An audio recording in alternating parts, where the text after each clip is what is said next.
Good morning. It's an absolutely beautiful day out here today. My name's Rhiannon and welcome to my channel. Today we're going to be making dandelion jelly.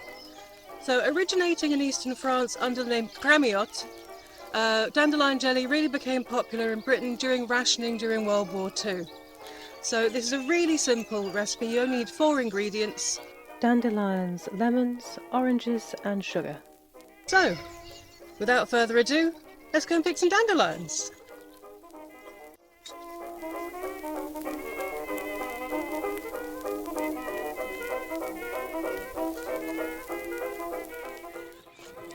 The name dandelion comes from the French Dandelion, meaning lion's tooth, referring to the jagged leaves of the plant. When you're picking your dandelions, only pick the heads. Remember to pick them from areas that haven't used any pesticides. Don't pick from the side of the road. Pollution, dust and essence of dog is not what you want in your jelly. Grip the dandelion just underneath the head between 2 fingers and gently pluck it off. We're only picking the dandelions whose heads have fully opened, and we're leaving plenty behind for the bees.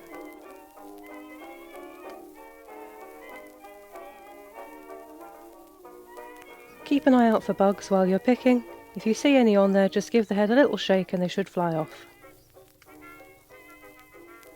Dandelions can also be used to make dandelion wine, the classic British soft drink dandelion and burdock, which is made from dandelion and burdock.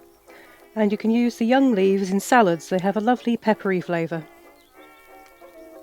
Another wartime use for dandelions was to use the roots to make a coffee alternative. It's still sometimes used today as a caffeine-free version of coffee. An Old English folk name for the plant is pissabed, referring to the strong diuretic effect of the plant's roots. But don't worry, this jelly will make you do nothing of the sort. So I've collected about 500 grams of dandelions, and now it's time to pick the petals off. If you leave any green bits on, it's going to taste quite bitter and it'll be a darker colour. So you just pick off the petals and pop them into a little bowl and discard the green bits. Now this is going to be a lengthy process, so I recommend you put on a TV show, a podcast, or better, get someone else to do it for you.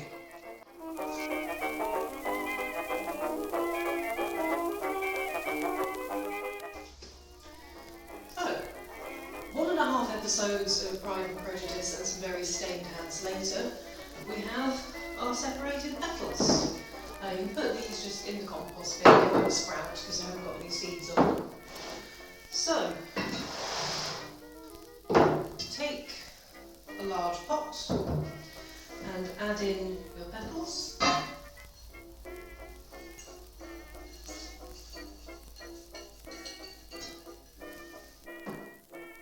Along with 4 oranges or 2 big ones, roughly chopped. The citrus fruit is where the pectin, a setting agent in this recipe, comes from. During the war, people also used water that apple peels were simmered in for the needed pectin content.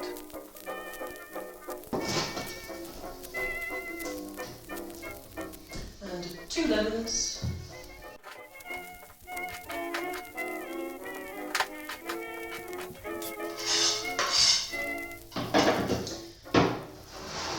And 2 litres of water.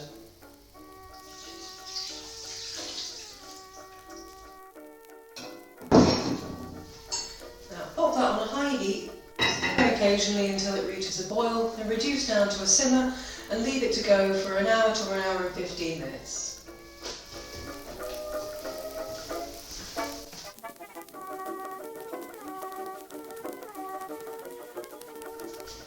Now that your dandelion mixture has been simmering for about an hour, hour and 15 in my case, it's time to strain it. So, take a sieve and pop it into a large bowl. Then line that with a cheesecloth, or you can use a jelly bag if you have one.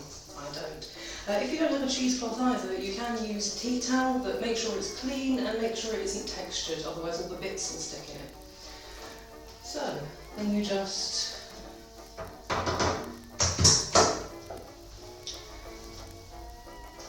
pour that in.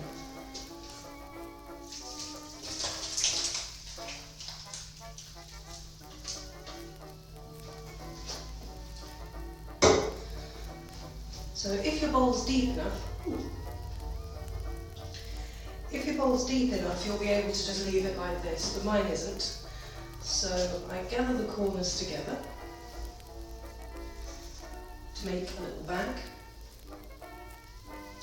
Then I wrap that up with a bit of cooking twine, which I've just got tangled.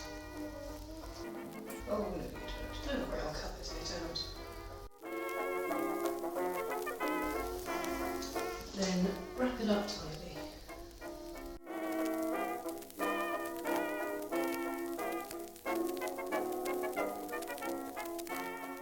And then you can suspend that for at least 4 hours or overnight if that's easier for you. You can do it from a handle of a cupboard or anything like that. I'm going to do it from the windowsill here.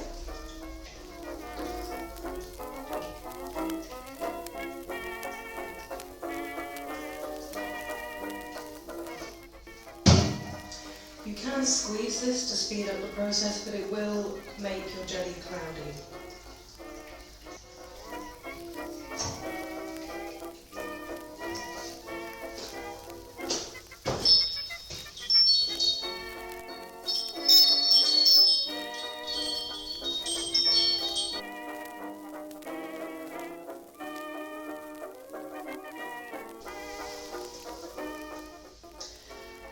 So it's now been 4 hours since we started straining our liquid, and it's pretty much stopped dripping at this stage. So you want to add that into your saucepan with, in my case, about 500 grams of sugar, or the same amount of dandelions in weight that you used. Then you want to boil that or simmer that on a stove for about an hour or 40 minutes if you have the recipe.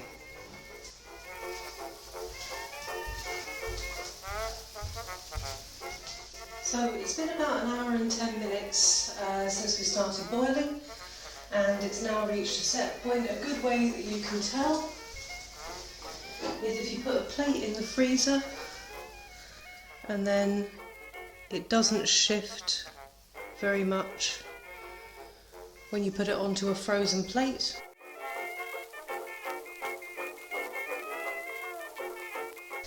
Then you know it's about ready, set.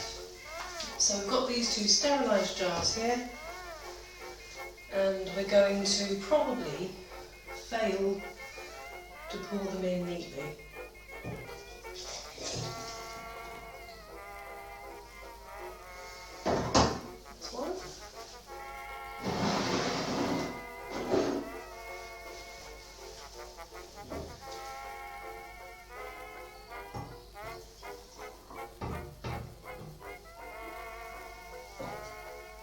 That's one.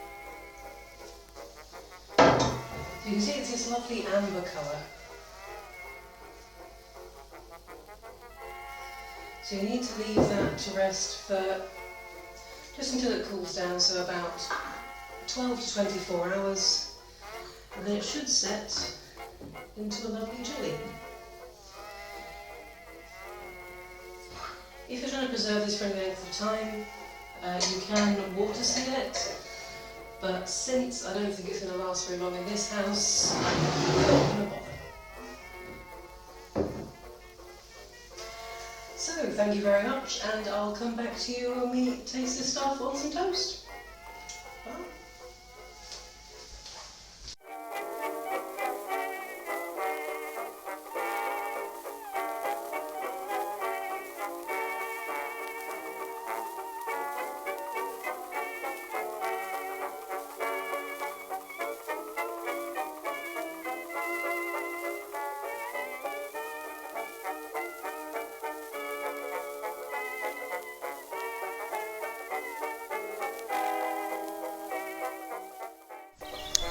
So I just realised while I was editing that I didn't actually tell you how the dandelion jelly is. It's been a couple of weeks, as you can see, it's going down quite a lot. So it is really quite a thick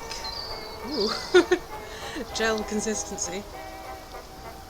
I'm quite careful not to infect it with any crumbs or butter or anything, because that will really limit the shelf life.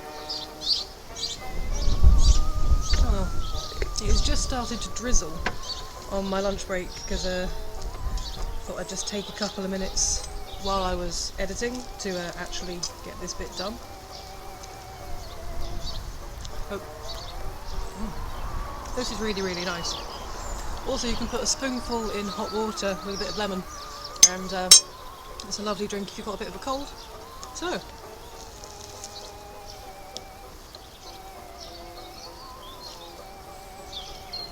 it tastes like honey, a little bit floral, a little bit like chamomile. It's very, very nice. I've actually tried marinating chicken in this as well, and it makes the most wonderful, sticky, honey-y, wonderful kind of sticky Chinese chicken. So, yeah, thorough success, I think. So, have a go at the recipe if you want. There's still loads of dandelions, even though it's been a couple of weeks. So, yeah, have a go, and I hope it's nice for you.